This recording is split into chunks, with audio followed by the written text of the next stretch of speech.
Ladies and gentlemen, welcome to episode 41.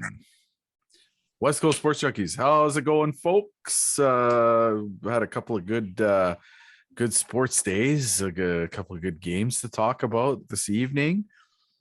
We had the Canucks finally back in action.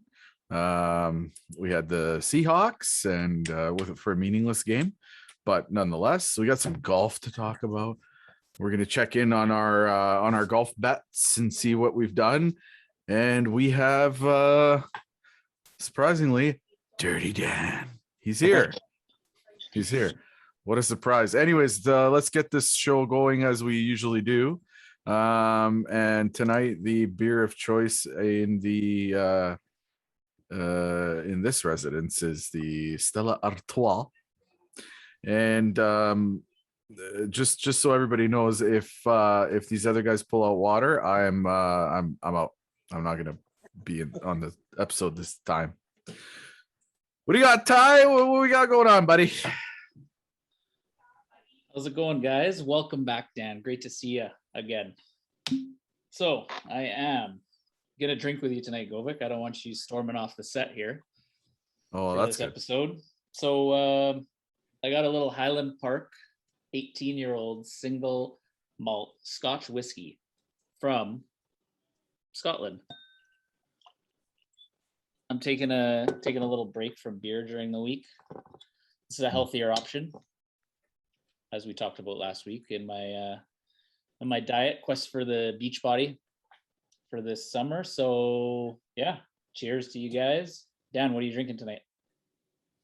Well, guys, it's been a little while, a little hot minute. I haven't seen you guys. We haven't all four at least been on together in 2022. So happy New Year to everyone. The weather took the best part of me last week, so sorry for missing out. But we are back.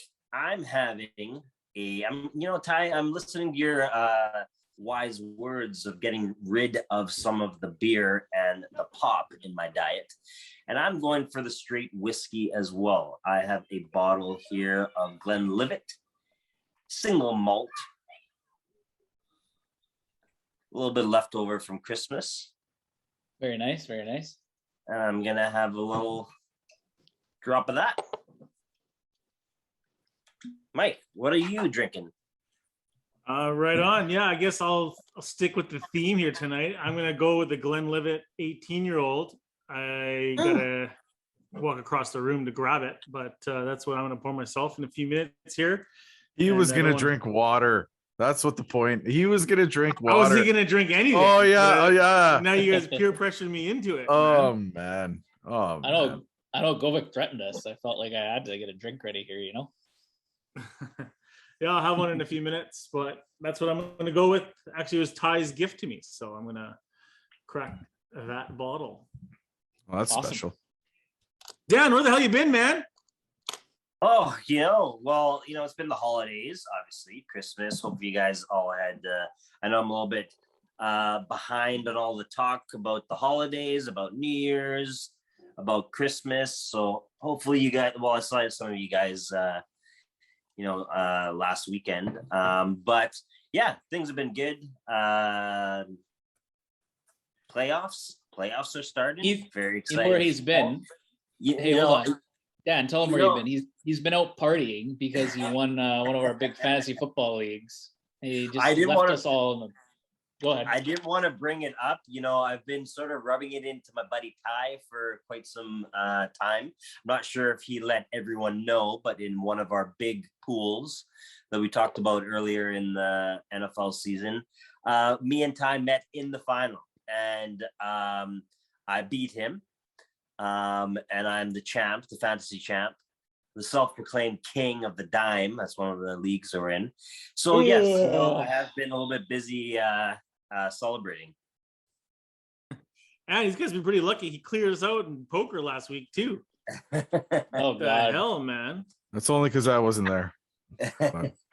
Oh yeah, it would have been your actually. He was playing. He plays kind of like you. You guys would be great team. Exactly. It would be good heads up action. Mr. Gut Shot.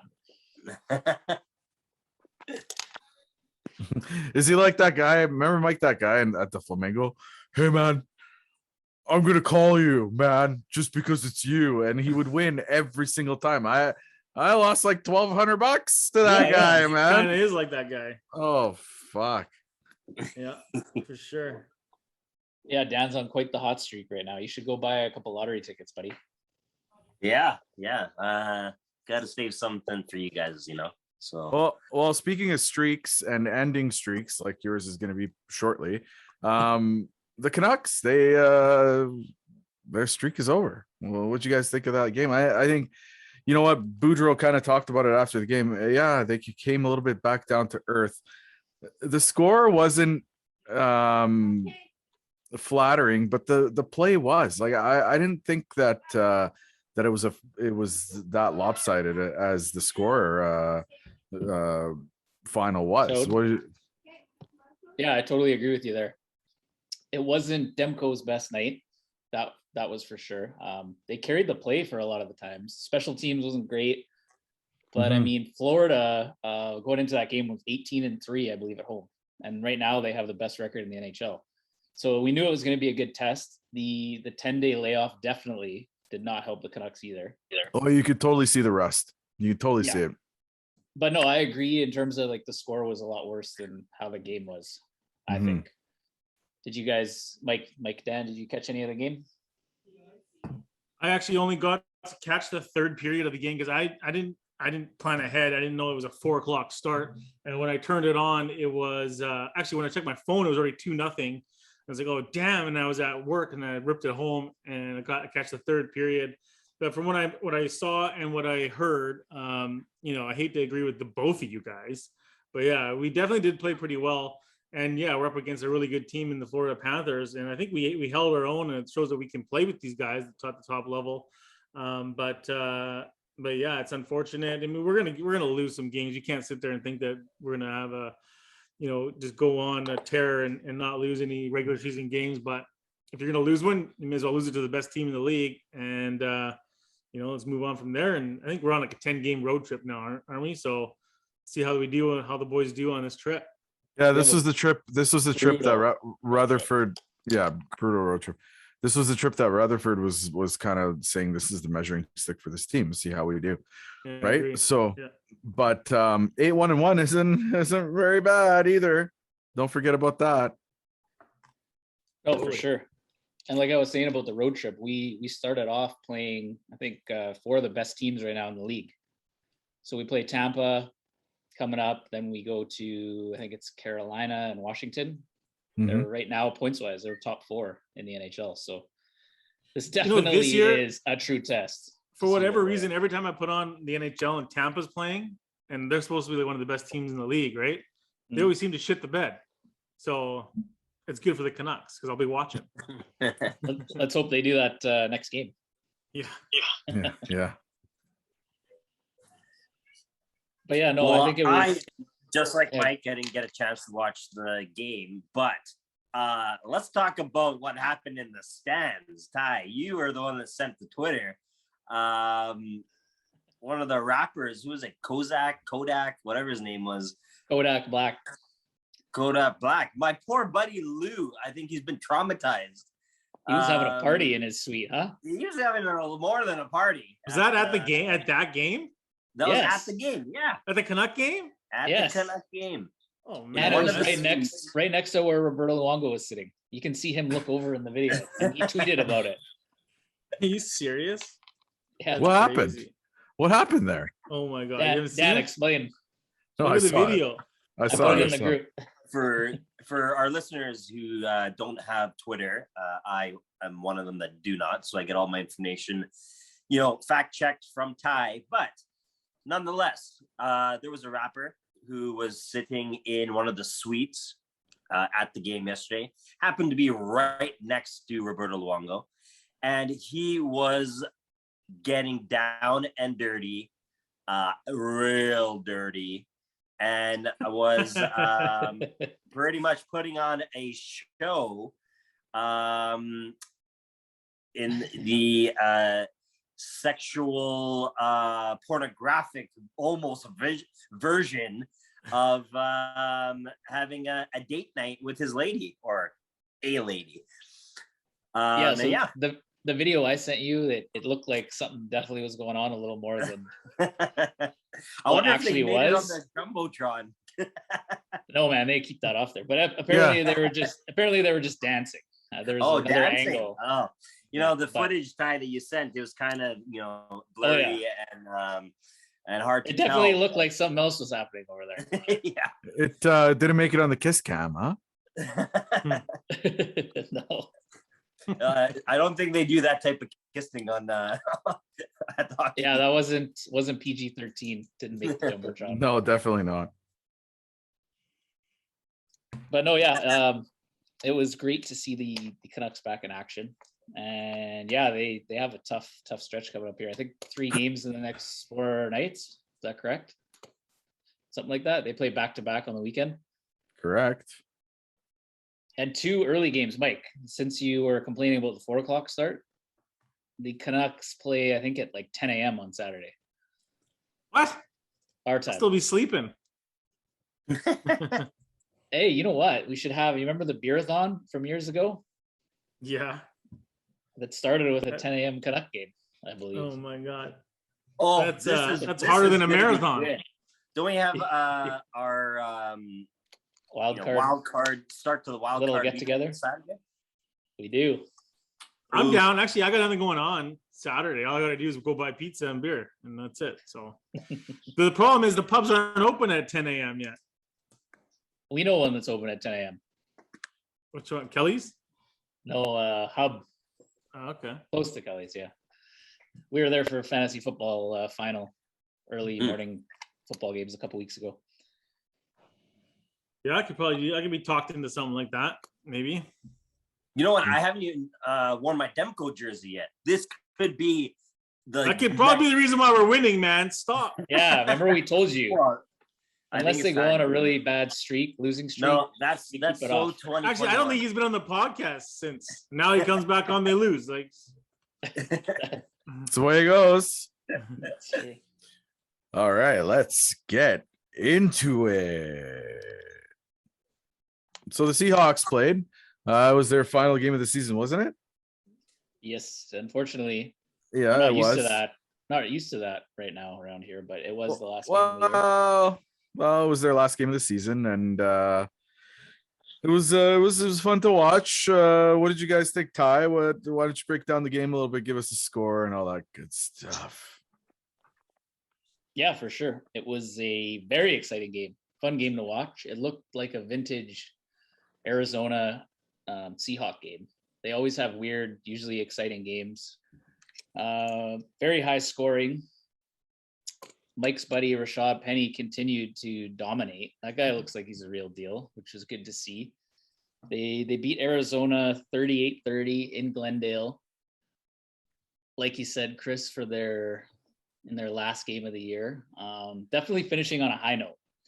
Now, it's going to get a lot of people talking about the future of the Seahawks, which we have done a lot on this podcast. And I think it might have swayed some people to maybe think that the Seahawks should stay the course. They finished really strong. They put up over 30 points in the last 2 games. First one, Detroit, but they've been playing better as of late. So yeah, it was awesome to see. It was a fun game. We did lose Quandre Diggs in that to a broken fibula, dislocated ankle, which sucks. Felt super bad for him. A lot of Seahawks were in tears. He was in tears as he was leaving the field, more so just because of how hard he works, and it's a contract year. So he's going into this offseason needing major surgery. Well, he already had the surgery, and he'll be looking for a new deal. I do think he comes back to Seattle. But yeah, there's a lot of good things to take away from that. And, it kind of has me leaning the other way, thinking, is this what our offense was supposed to look like all year? With Shane Waldron calling the plays, we had a really good run game. Did it just take 15 games for it to get going? I don't know, Mike. What do you think? What do you think about the game and about the offseason here? well, I think that's just it, Ty. It's not how you start, it's how you finish. Okay. So hopefully you can now shut up about firing everybody on the Seahawks. And let's move forward with what we got, because we're rolling here. Obviously, Rashad Penny had another massive game, 3 games in a row, he goes for over 130 yards. Only one Seahawk ever to do that in history. Do you know who that is? Oh yeah. Sean Your buddy. Alexander, baby. I've been comparing these 2 running backs since we drafted him first round, because Sean Alexander was the last running back that we drafted in the first round. So I like Rashad Penny. I'm glad he ripped it up. For sure, he's going to get paid. I don't know if he's going to get paid here, but he's probably going to get paid somewhere. I hope he's a Seahawk at the end of the day. I think he owes it to us because we did give him a couple of chances there. But I think he's going to be the future of our running backs, which is going to be awesome. I think that the game surprised me. This is a game we're supposed to lose. It's a game that we're playing against the Cardinals, who they needed to win because they were still up against the Rams. Yeah, they still had a chance at the division. Yeah, so I love ruining anyone's in our division's day. We usually play them really hard, and we did. High scoring, like you said. Russell Wilson had an amazing game. DK Metcalf, what a beast.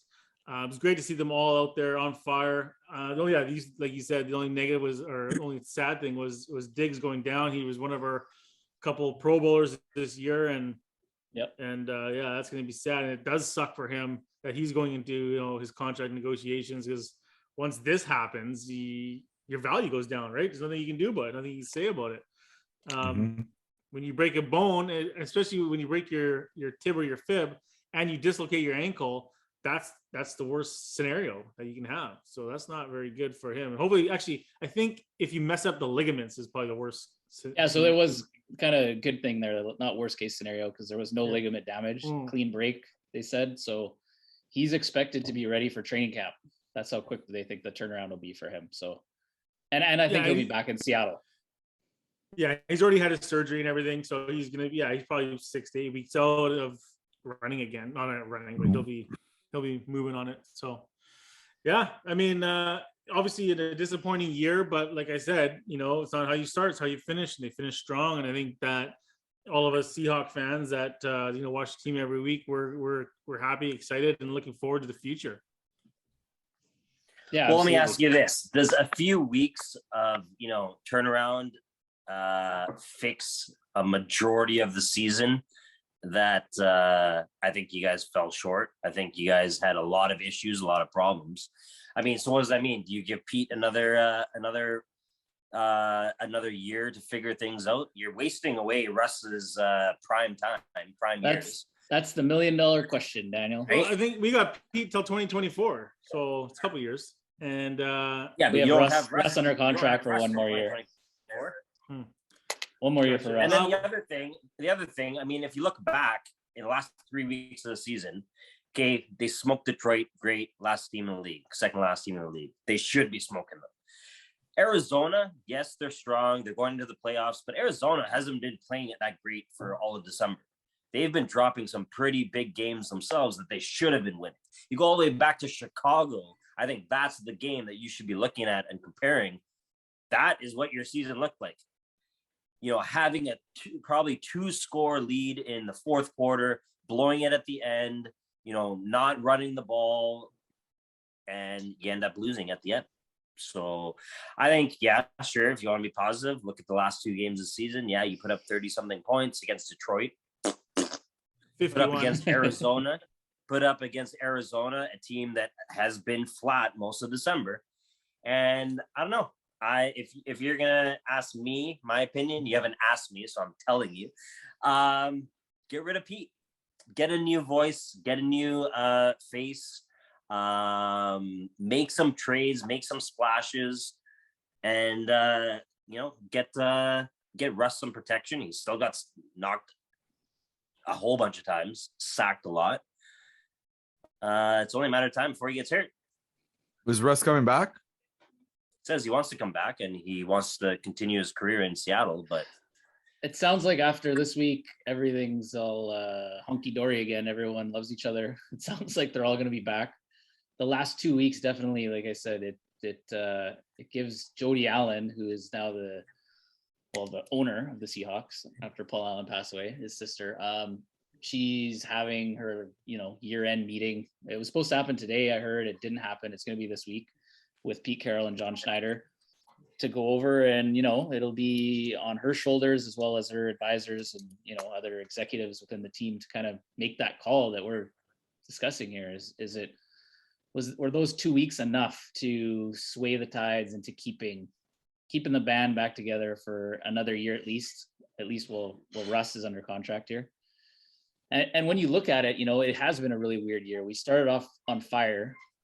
We looked really good week 1, and we blew a big lead at home, I believe, week 2, to the Titans.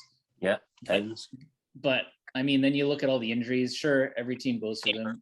Russ's injury, I think it must have been a lot worse than we thought, which Mike has talked about for a while. The finger, maybe he came back too early. We talked about that a lot.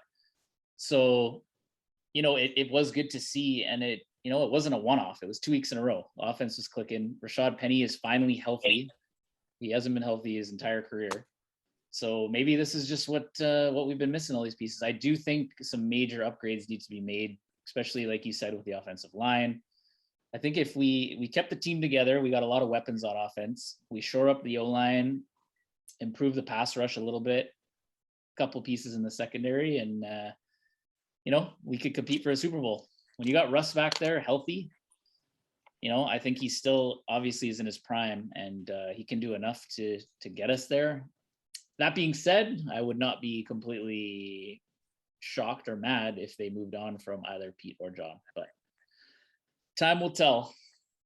And one thing actually before we get off of this, Pete Carroll said in one of his interviews that he told the team, he feels like at the start, he feels like the team they have now is the team they had at the start of Sherman and Chancellor's career. You remember that, Mike, when they missed the playoffs, but we were up and coming before we drafted Russ? He feels like they have that amount of talent on defense. I think that's a bold statement, obviously, but he thinks we have the nucleus of a championship football team. So I don't know.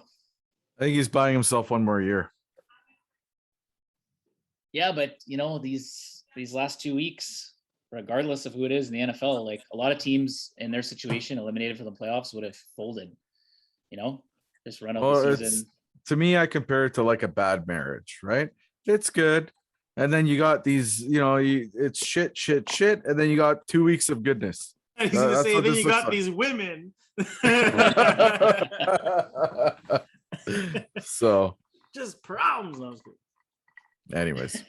So are we going to do a Super Bowl bet? This, the wild card weekend playoffs are coming up. Are we going to do a little Junkies pick? Of yeah, you missed it already. What? The season wasn't even over if you guys already did that. You're so out. I'm assuming you gave me Tampa. Oh, I think Chris has Tampa. Yeah. Well, actually, I think they both have Tampa. Do we? No. Yeah, I think so. I called Tampa. You took the same team as me? Well, you shouldn't have copied me. What the? I did not copy you. I bet you I went first. I gotta re-listen. And Ty, you got who? Green Bay? I have Green Bay, yeah. Oh, okay. Why don't you take your team, the Patriots? We gave you the Pats, my team, and I will go with New England. Only because you had to. I saw how upset you were when they took Tampa. No, but we can get into a little bit of the playoffs matchups and everything later on in this episode. Maybe in the dirty time, huh, Dan? All right. So back to the golf now. Oh, by the way, did we announce our winner? Yeah, we did on Instagram. Okay, so yeah, let's have it on the show. Mike, go ahead. Who won our who the picked your giveaway? Golfer correctly? So my pick obviously was Kevin Na. The first person to get that in was D-Spun. So D-Spun got himself a nice, cool West Coast Sports Junkies hat. Did you deliver it to D-Spun? Yeah, all good, all done. He's actually got it probably on his head right now. Perfect. Oh, was it a big noggin? Is it a big head? Yeah, it's comparable to yours. Is it comparable to mine? Okay. Yeah. So the D-Spun stretched out the West Coast Sports Junkies hat. Okay, well that's good. So Mr. Nah, I believe that that DM came pretty quick right after we released the episode. So good on D-Spun. Congratulations to your new hat. And but back to the golf. How we all doing, boys? Where are we at? I saw some a little bit of chat in the group, or a little bit of yapping in the group chat there. So what's happening? Take it away, Mike. Well, hold on. I'll let before my hopefully D-Spun didn't go with Mike's pick. If he was betting on golf. But anyways, yeah, Mike, why don't you break it down a little bit for us? Well, now that we're talking about we got to talk about Okay, he had a really good tournament. After day one, he was in contention. He was like 1 or 2 shots behind the lead, in third place or something like that. I was jumping for joy. I did not put money on him at 66-1. That was just my pick with you guys. Yeah. I didn't bet on it at all. But I mean, it was a great tournament.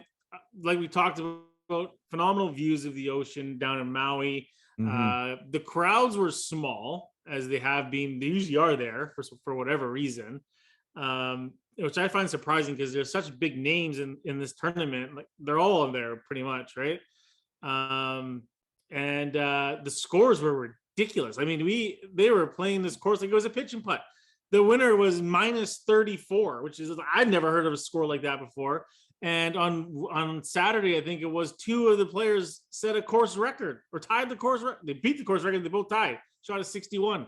I couldn't believe it. Like, it was almost like I wish I was there playing, because I think I would have broke 80. Whoa. I don't think so there, Mike. But yeah, it was just to counter or to answer a couple of your questions there when you're making points. So to the tournament attendance, I think it's because it's so hard to get to, for one. It's in Hawaii and it's super expensive Kapalua week. Like, I've looked at it before. It's right after New Year's. Prices are ridiculous. But I still think it would be one of the best events to go to watch the big names. Hey, you don't have to deal with the big crowds and all that. But yeah, and you said about the -34 for the winner, who is Cameron Smith, one of my picks that I usually take in our golf pools, the young Australian. Yeah, -34, the lowest score in a PGA Tour win, like lowest score in history. Yeah, absolutely insane. Crazy. And one thing I will say too, horn, okay? You do not pick Cameron Smith. I pick him in our Masters Paul pool. Casey is, you always pick Paul Casey. And Tony Finau. That's a tie pick. No. I always take Cameron Smith in the Masters and the major pools. He's always up there. He's kind of like a Fowler for when he was always in contention. But anyways, yeah. How did so like you said about the two record setters on the second round there, both of Govik and my picks actually. So Justin Thomas went out in the morning, the early tee times, shot a 61, broke the course record. My guy John Rahm in the afternoon wave, who was in contention all weekend, matched that course record. Absolutely insane. But I will say the conditions were a lot easier than they have been in years past. There is no wind. Well, for one, there is no wind, which we both played that course. Super surprising. Doesn't make sense. When I played, it is just intense the whole time. You didn't get a break from it on pretty much any hole. But also, they had a lot of storms and rain prior, like the week or two before, so the course was super soft. They had pick and play on the first 2 rounds of the tournament. So you know how we like that, playing winter conditions when we play. It's the best. So you give those advantages to the pros, like on a course like that with no wind, they're gonna attack and shoot some low numbers. But like you said, with the views and everything, one of my favorite tournaments other than a major to watch on TV. And yeah, no, it was a great tournament. And they play in Honolulu this week, second leg of the Hawaiian swing for the tour. Yeah, and this week, you know who the defending champ is in Honolulu? Please tell us. Sing Kevin it for Na, us. baby. He played pretty good. I think he tied for 13th, I think it is, for this tournament. And not to mention, like, I mean, the score he posted on any given tournament, he would have won. I think it was like -20 something. I don't know, 28. Yeah. Like that. What do you think we would have shot there, playing on pro tees that weekend? Like I said, I'd probably be like a 73, 74. Pro tees? Kevin Na was -21. That's Mike, not our tees, like the pro tees. These guys are shooting -34, man. Come on. Over 4 rounds. I know. That's crazy. We can put one really good round together, and then after that it could go. I think I could have shot like an 80, 83. That's from the tips. No way. I think when I played there, I shot an 86. I think maybe a 90. I can't remember, but it was deep. From It's a the decent tips? round. No, not from the tip. That's what I'm saying though. I'm saying playing their tees. I do remember that course. There's a bunch of blind shots too. I hate blind shots, especially you never played the course before. You don't know where the hell your ball's gonna go. Like you're hitting over a mound or whatever. The first I hole. remember Do you that. remember the first hole? I hated Yeah, that. It first went hole's down one. into that gully. Yeah, and there's a big ravine there. Yeah, that's what I meant, the ravine. I didn't know that was there.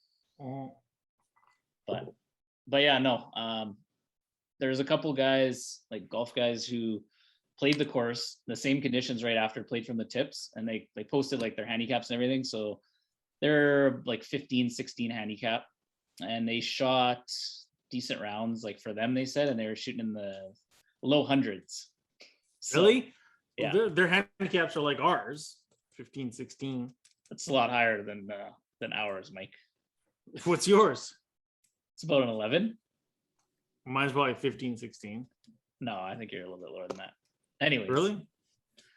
You're Dan's, giving me some. He's giving me some credit here, Dan. Yeah, I know. I was gonna say maybe at the VGC because that's the only course you play, but anywhere else, Hey, only course worth playing in the city. Okay.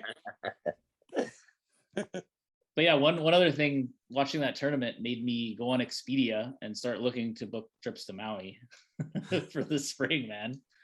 That weather and seeing those golf courses, like I just want to go on a vacation, you know? Oh man, and then we look outside here, it's monsooning, That's snowing, what I mean. ice That's what I rain. mean. What the hell is going on in this place? Like I want to go to the driving range, hit some balls, but can't even do that. Range is closed. It's underwater. Yeah, exactly. So to our bet here that we had, so you two have to have a shot, right? Since you guys were your golfers finished below mine. No, you gotta pick the winner. It's the problem. You didn't pick a winner, so I got everyone gets a bye. Everyone gets a wash. Okay, next time we make a golf bet, we need to clarify for you Yes. that other two have to take a shot. The worst scores. I'll do a shot if you guys want to do a shot, but I'm just saying that it's bullshit. We'll figure it out for next time. Okay. All right, folks, it's that time of the week. It's the dirty time. Dirty Dan from Dirty Burnaby. Time to time to get dirty. What's going on, guys? It's been a long time for Dan Nandez on the West Coast Sports Junkies podcast, bringing back the dirty talk just in time. It's been a long season. It's been an up and down season, but the NFL is almost done. We're already into the playoffs. We even got an extra week with 17 weeks, but we're in the playoffs. Wild card weekend comes up this weekend. We're getting started, but just to end the season, there's always going to be some excitement happening in the off season. And I mean, some of these teams, obviously their off season has already started, and we had some big firings, some surprising firings, some, I think, obvious firings. 7 coaches lost their jobs. So there's going to be 7 coaches on new teams, a couple of GMs as well, long-term GMs. And I don't know. I think that there's going to be some big changes coming in the offseason. A lot of talk out of the college teams that Harborough wants to come back to the NFL, see if that happens.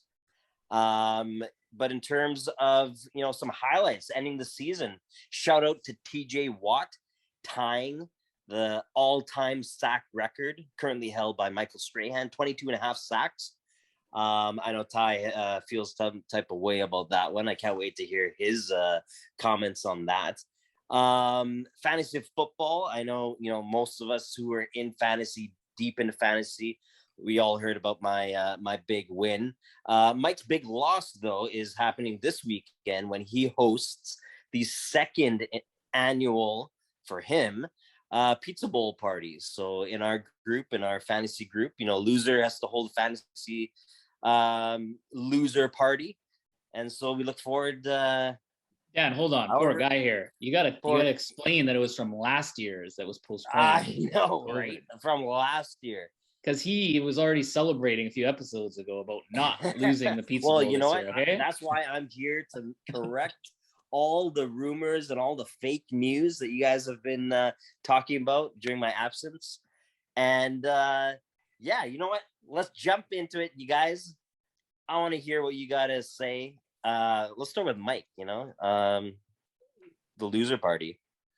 Yeah, there's a couple of facts that we got to check on you right off the bat. Okay, so this is the loser party from last year's loss, and we didn't do it because of COVID for safety reasons and whatnot.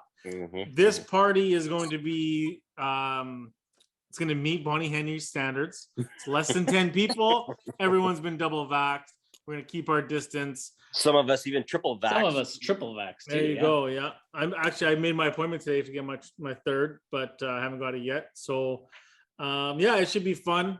A lot of people aren't coming because they don't feel comfortable, which is what I suspected. But we had to get this party out of the way because it was part of my duty as the loser to host this party.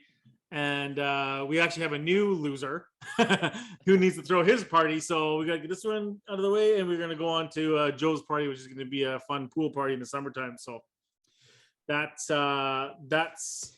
what's going on there. With regards to, the coaches losing their jobs. 7 coaches lost. I didn't even know this. 7 coaches lost their jobs and a bunch of GMs. And Ty, the Seahawks weren't even on that list, man.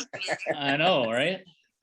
Jesus. What's the biggest surprise you think of? There's obviously, like I said, there's some obvious ones. Jacksonville, like that was an obvious one. I don't know how that guy even made it. Myers make it like after all the stuff that was coming up on social media. But how about out of Miami? Yeah, I think that's the biggest surprise. That's what I was going to say. Like Miami. I don't think that owner knows what he's doing. I think he was jumping ahead and assuming or maybe hoping that, like you said, Harbaugh would come out of college. Stephen Ross, the owner of the Dolphins, is a Michigan guy. Obviously, Jim Harbaugh is coaching there. So he was thinking, he might want to dabble back in the NFL again. And I don't know if that's going to happen. I don't know if he's going to want to leave Michigan. But yeah, Brian Flores is the head coach. I mean, he's inherited a different QB. Tua's been hurt. They finally, we talked about it a couple of weeks ago, the run they went on there. I think it was 7 in a row to get back in the playoff mix. They won 8 in a row. Yeah.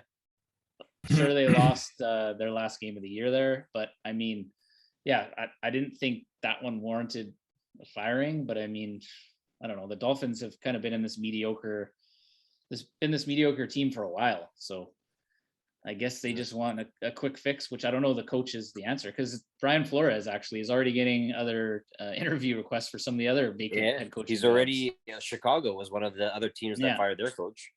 I mean, there's chance from the stadium. As soon as there's chance from your own stadium to fire the coach, that's coming. So Nagy was gone, but and banners flying around, things like that, right? Yeah, exactly.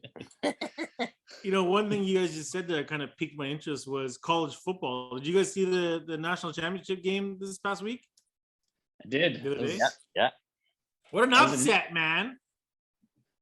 I'm an Alabama fan. Just because my boy, Sean Alexander, loved him. Well, yeah, I always support Alabama. You're just used to seeing Alabama get to that game and dominating and making the adjustments. It was a really weird game. The first half was crazy defensive, only field goals.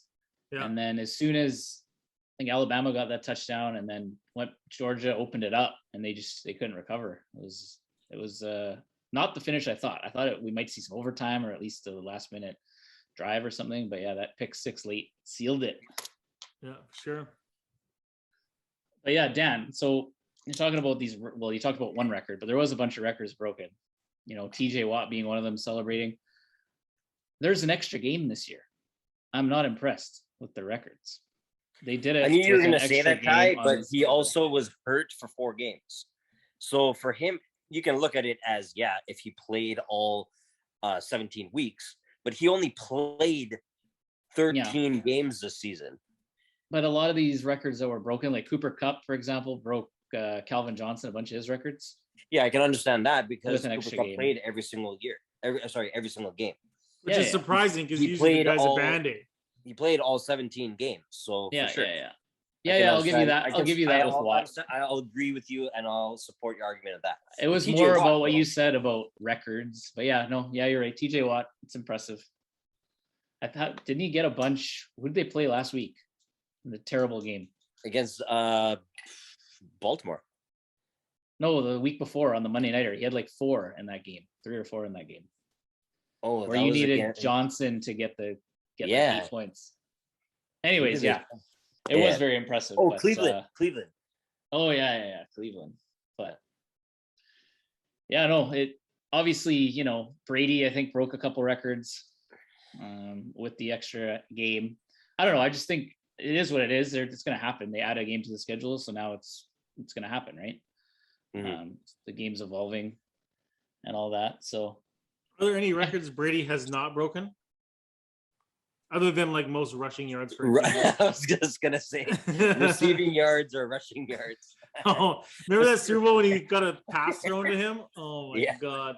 But speaking of Brady and records, he's going up against Aaron Rodgers, where most people are gonna, pick either one of them to be MVP of the season.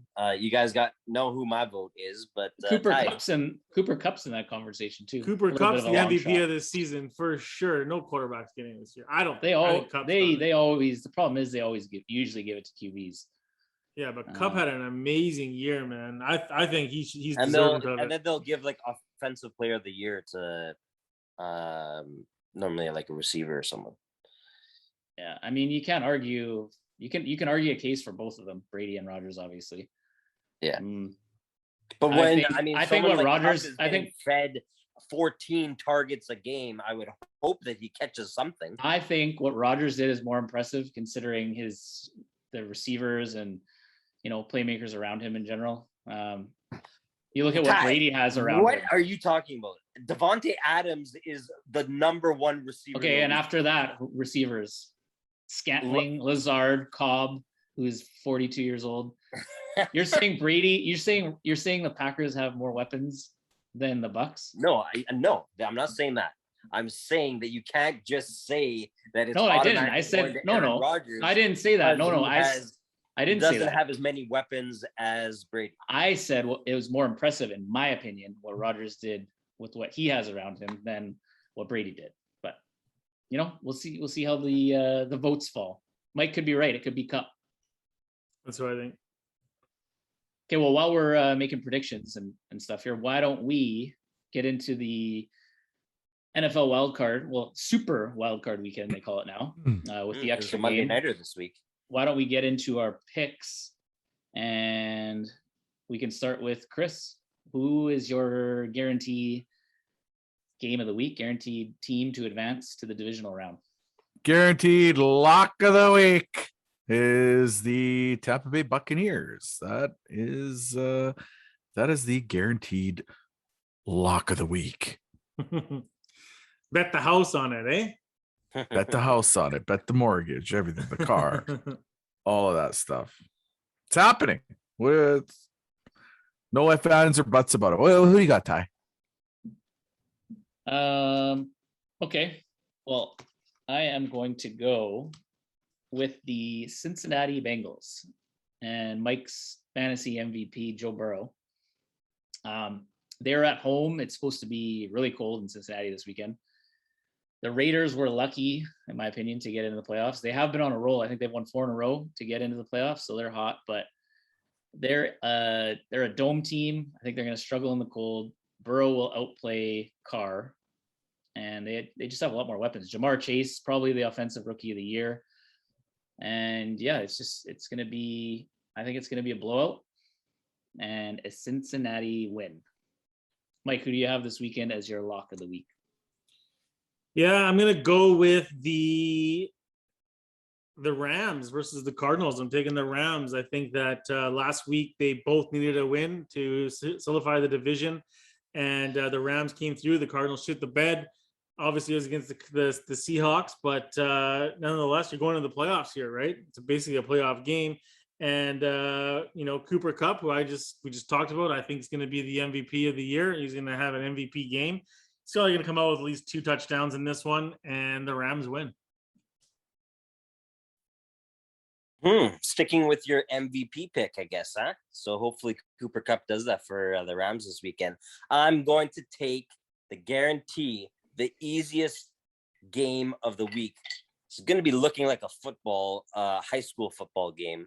The Kansas City Chiefs are going to absolutely demolish the Steelers. Bye-bye, Ben. It's been great. Happy retirement. He pretty much announced he was retiring like week 12, saying that this is, his last hurrah, blah, blah, blah. His farewell party.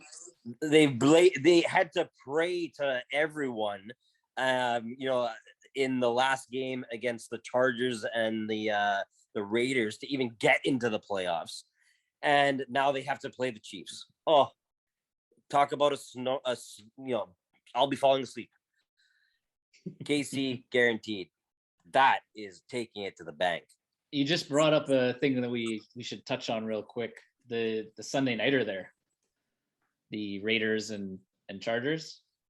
What a crazy scenario that was. Crazy that was.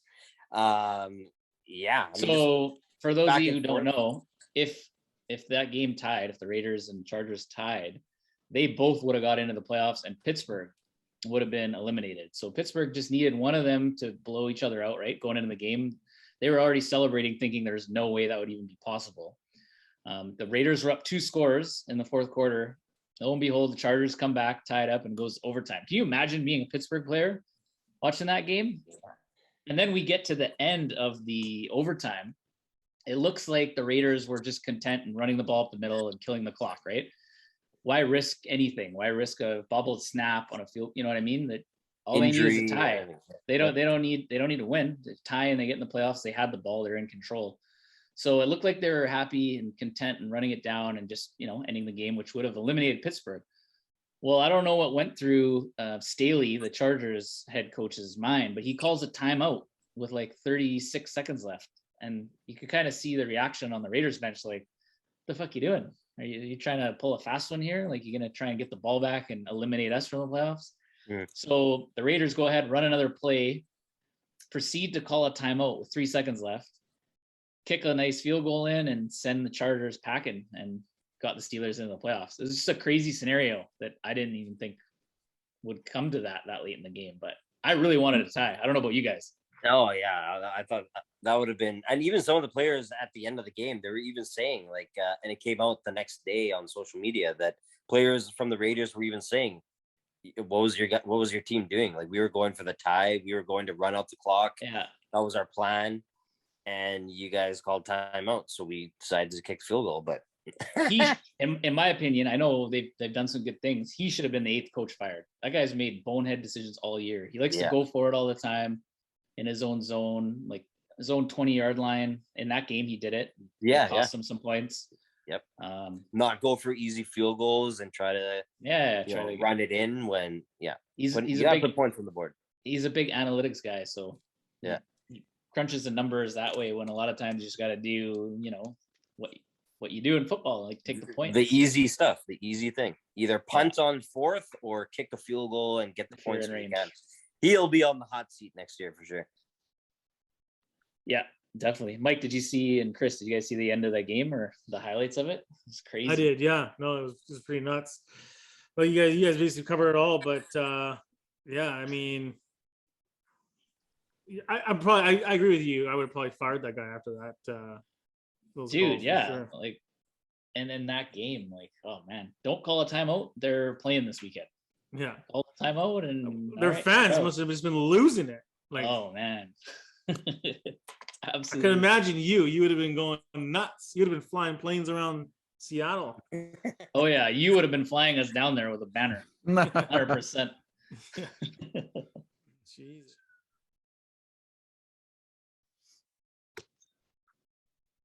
All right, folks, that was it. That's episode 41. Lots of bold predictions, lots of good chatter. Dirty Dan was back. Surprising to me, actually. I'm surprised that he made it. So welcome back, Dirty Dan 2022.